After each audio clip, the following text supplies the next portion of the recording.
What's up, everybody? It's your girl Janae Chandel, and welcome back to my channel, Delving Sideways.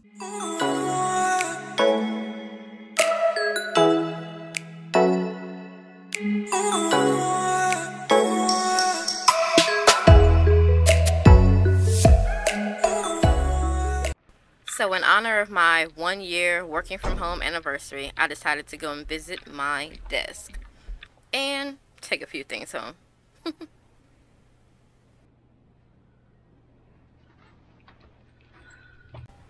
Mini fridge, oh how I've missed you. Come home. So it has been almost a year since I have started working from home, and so I guess you can call it my work from home anniversary. Work from home anniversary. Is that a thing? Work from home anniversary? I don't know. We should make it a thing. But I am approaching quickly my 1 year work from home anniversary. Oh man, I can't get it. But anyway, you get the picture. So it has been almost a year, and now I'm just kind of like, what's next? You know, where are things going to go from here? I mean, really, where are things going to go from here? I mean, I admit that in the beginning, it was a struggle to adjust. Let's just say that. It was a big struggle to adjust. There were a lot of components, a lot of different things that I had to deal with to adjust. But I have gotten so comfortable in this last year that I don't really know if I want to go back to the office ever again. Like, do I want to go back to being confined and having rules and, I don't know, having to eat in the break room? Do I want to do that? Not sure. I mean, like, this has really shown me the freedom that you can have with remote working. And so to say after a year that I'm going to go back to a desk and sit behind a cubicle and go to meetings in person and wear heels, and I just don't know. I just don't know if that's what I want to do. So this is really giving me a taste of something different. I think in the beginning for me, like everybody else, one of the hardest things was to create a routine and a new schedule. You know, like when I had to commute to work, everything was planned out to the T. I woke up at a certain time, ate breakfast at a certain time, took my shower, jumped in the car because I knew I had to beat morning rush hour traffic. And then I would start my day at work at a certain time and then come home at a time. Like, there was just like this set routine, and working from home was just like mass chaos. Like, I don't know, like I really had to figure out, like, should I continue to wake up early and spend that time that I would have commuted being more productive, or should I just sleep longer and join that Zoom call right before it's time, as long as I'm prepped and ready? Like, these were the decisions that I had to think about. One aspect of that too as well is, you know, not having that work life separation from home life separation. Like, everything was kind of meshing together. Like, you know, there was no separation of being home and being at work, because my home became my workspace. And, you know, I'm not rich. I don't have a lot of money. I live in a 1-bedroom apartment. So, you know, it's not that many rooms you can go back and forth to escape to if you want to, like, have some quiet time to work or just be alone to think. So, like, really working from home, you know, revealed, like, how do you really find that balance? You know, when you're going to work, people say, oh, you know, you can't have all work and no play. You know, you got to be able to have some time for play. But when you're working from home, you know, there's just so many variables. Some people have children, some people have spouses and partners, some people have pets, some people have other family members that they may be caring for. Oh, come on, Janae, come on, you can talk now. See what working from home does to you? I can hardly even, like, form a real sentence to talk to people in person. But yeah, like, just that, there's just so much. Let me just regroup here. Okay, none of my thoughts are regroup. Get it together. So another big thing for me working from home, and, you know, I think that I have mastered since the beginning, is this whole use of technology. You know, prior to the pandemic, you know, I didn't really have a high-speed internet plan. Didn't need it. I had, what do you call it? I had hotspot on my phone. My fiance and I both had hotspot on our phone. So we would just use that to watch movies on Netflix, like, whenever we really needed to. But we weren't really, her and I at that time weren't really big TV watchers. We were always kind of out and about. So it wasn't really an issue for us to have, you know, high-speed internet to use. But you know, when I had to start working from home and I'm having to do Zoom calls and I'm having to log on to, you know, a remote system to be able to access files from, you know, from work, and it really just took a lot of internet bandwidth that I did not have, and I was not trying to pay for extra on my phone plan. So had to buy, you know, a better plan, had to buy internet at home, had to clear off my laptop because it was moving slow and I didn't have enough space to keep, you know, saving files and projects from work.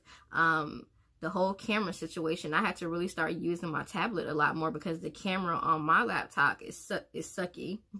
So I started to use my phone, my tablet, because they had way better cameras, and it looked a lot more professional when I was doing Zoom calls. And so that was another aspect of technology that I really had to get a hold and a grasp of. Let me see what else for technology. You guys, like, there's just so much that I had to like write a list so I can keep everything straight and remind myself. So talked about storage. Oh, microphones. Oh my God, the microphone thing. Like, I had, let me see. I had headphones, but I bought like 2 more pairs of headphones because the microphone, again, my laptop, you know, it's hung in there for a long time. It's stuck with me. She's a ride or die. She's been working for a long time. Never had any issues, but you know, I've never really had to use the camera and the mic as much as I did now, and that revealed some shortcomings for my favorite laptop. And so really, for the microphone's sake, instead of like buying a mic like everybody else did, I did end up buying a mic, but that was for some podcasts and stuff and recording. But before then, I was using my headphones. So I bought wireless headphones, I bought pods, anything that I could use to kind of be able to move about in my home but still participate in conversations and meetings is what I had to do. Okay, so enough about technology. Let's just leave that, because technology is a whole other conversation in itself, this whole working from home thing. One reason why I say that I'm not sure if I would even want to go back to the office after a year from working from home is the comfortability of wearing whatever I want to wear day to day.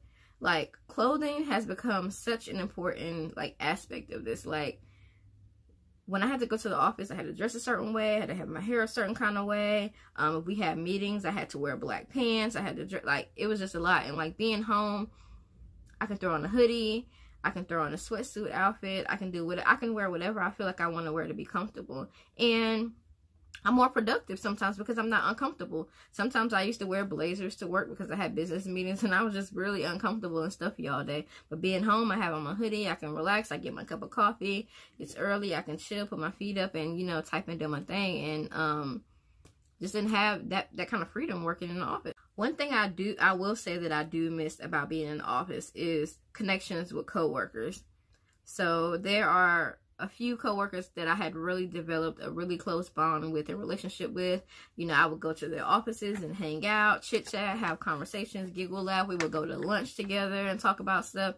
And like, I really miss that, like that bonding. Like, it's hard to bond with your coworkers when you're like on Zoom calls or business meeting calls. You really don't have time. So like, a few of my coworkers, like, we like call each other and chit chat on the phone just to have conversations outside of work calls. But I really do miss being able to see my coworkers in person and hang out and just like really have that social connection that you really can't get as much when you're working from home. I think for every negative that there is about working from home, there's a positive. So I think after this experience of being home for a year, I think for a lot of people, and I've been lucky enough, you know, people don't know, but I live in North Carolina, and, you know, one of the laws, not laws, but one of the suggestions was by the governor is that if you can work from home, you should work from home or should be able to work from home. And so I have been blessed and lucky enough to work for a nonprofit that have allowed us to basically take most of our entire operation online. And I appreciate that blessing, and I appreciate being able to work from home as long as I have. You know, some people only work from home 3 months, 6 months, and here I am almost 12 months later still working from home. So I'm really blessed about that aspect. But this whole thing has shown us really that there's a new normal. There's a new normal. There's going to be a new normal. I don't think that things will ever go back to being the same way as they were before. I think virtual is the new norm. Having virtual calls, virtual meetings, Zoom meetings. It's just, I don't see it going back to being as normal. I mean, especially until this pandemic is taken care of and people are not afraid of the threat of germs and dying and being sick and ill, then I don't think that people will want to rush back into having in-person meetings. That there's just this new normal that we can't escape. But so many good things have come from, you know, working from home, whether it's redeveloping relationships with family members and people that are in your household that you were disconnected from when you were always traveling to work, developing new habits at home. Like, for example, for me, I've been able to walk more because I have more time in between breaks and meetings to go out. Whereas when I was at work, I was only walking during my lunch breaks. But now I can walk whenever I want. I mean, if I space my meetings out appropriately enough, I can walk 3 or 4 times a day if I want. Another good thing that has come out of it for me is just realizing that I had way too many things in my home to be comfortable. I think when I was going in and out and going to work, like, I knew that things were piling up and there was too much crap in here or too much crap in my home, but like, because I was just moving so fast and doing other things, like, I just didn't take the time to really like sit down and get rid of things. I just was like putting it off. But since I've been home, I've really been drawn into like this whole thing about minimalism. Oops, excuse me, Lord, was that the sandwich that I had earlier?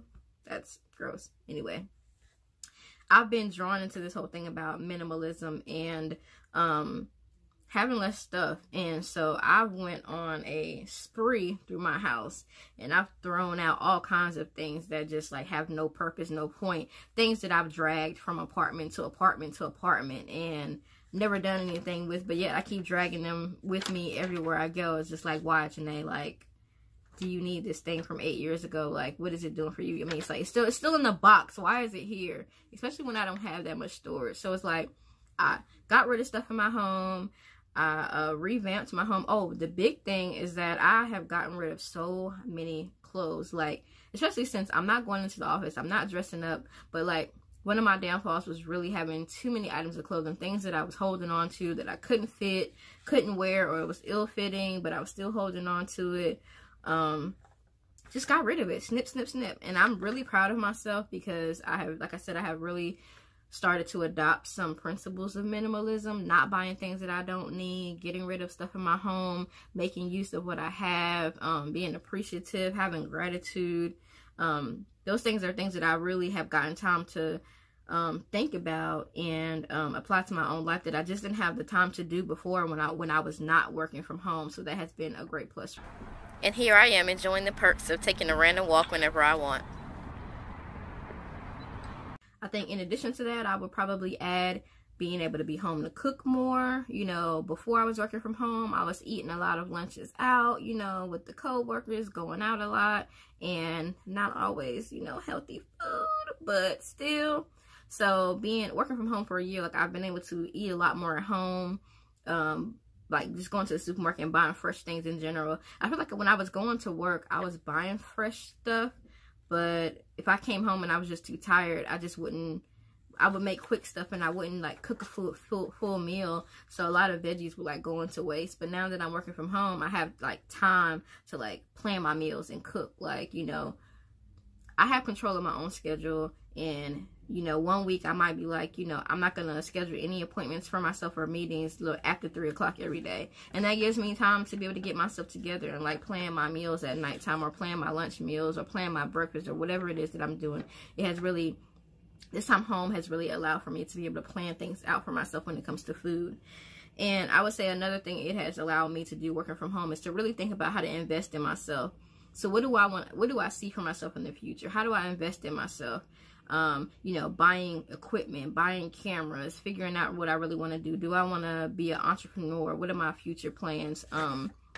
You know, while I'm happy to have the stability of still we're having a job, because a lot of people lost their job during this pandemic. So while I am grateful and blessed by God to still have my job a year later working from home, I realized that, you know, everything's not always stable. You know, what you think is stable may not be stable. And people who were at jobs for years and years were laid off, and companies shut down, or companies are working half remotely and half in person. So there's just like I said, there's a new normal. And so like the idea of what stability actually is when it comes to having a job and working a career, I think has changed and shifted for some people. I know it's definitely shifted for me. So having this time to invest in myself, buy a better desk, invest in a better laptop, cameras, things that I need to do, things that I want to do for myself, and being able to have that time, I think is important.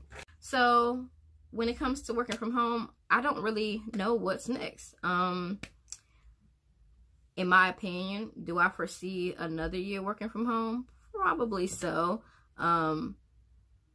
Some people just aren't taking the pandemic as seriously. Numbers are going up. Sometimes they say they're down. Sometimes they say they're up. I really just don't know. I think for people like me, it'll be a while before I can even get a vaccine. So what is that going to look like for me? But I don't know what's next. So, you know, I just hope that those of you who are able to work from home can continue to work from home. But my advice would be to spend some of that free time that you have thinking about what you want to do with your future. How do you see your career going? Do you want to take this time to take a couple of online classes or start a channel like I did? Or, you know, whatever your dreams are, you know, spend this time being able to do that. And I'm not saying like overwork yourself, because I think in the beginning of this pandemic and working from home, people were like, oh, you should be doing so many things in your free time, and it was just nuts. Like, you know, you can take time to slow down and relax. You don't have to kill yourself just because you're at home and you're saying, oh, well, you have this free time, you should be writing a book or doing a dissertation or doing whatever. Like, I think that everybody has their own way of spending their free time. So what is next? I mean, you tell me what's next.